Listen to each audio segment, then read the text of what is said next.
Let's discuss this with Rod McKenzie from the Road Haulage Association, who joins us again this morning. Rod, you and I have spoken about this many, many times. How prepared can we be for a no-deal situation here in Kent? Good question, Anna. Good morning. Morning. I think the best we can hope for is to do our best and hope that it won't be the worst. Look, trade business is not ready for a no-deal Brexit.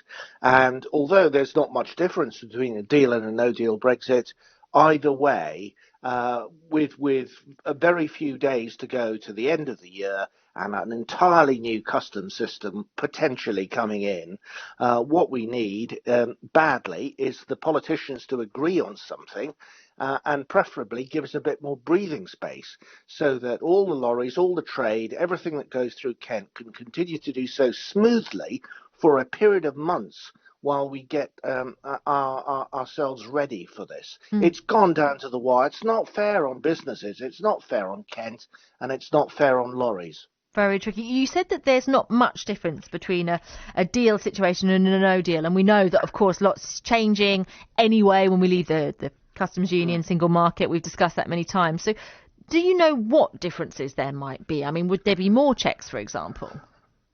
Well, the big difference between a deal and a no deal is if there is a no deal, there's the potential for tariffs and quotas, which obviously adds cost. And cost always ends up getting passed on usually to the customer, either the factory or the us when we go to the supermarket or whatever it is. So that's the principal difference.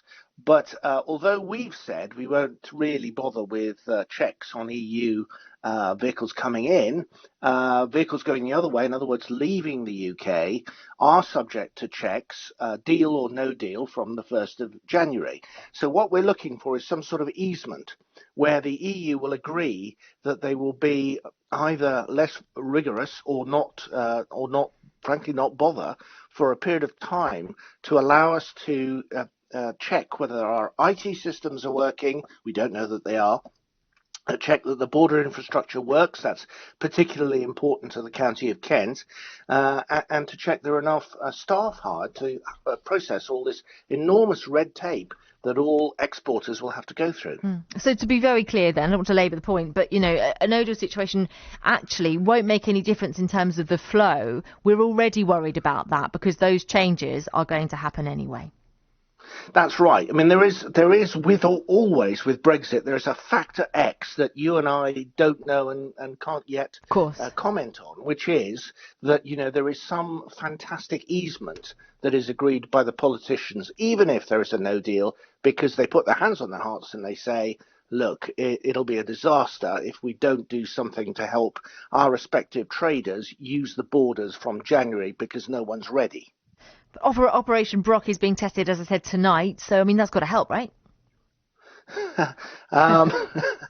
Sorry, laughs, I shouldn't be laughing, but perhaps my reaction does give an indication. I suppose, you know, every little bit helps if I'm being generous.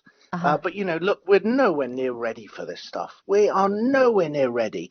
And it's laughable, frankly, that we're testing this with a few days to go when we're looking at a deal, no deal, general chaos.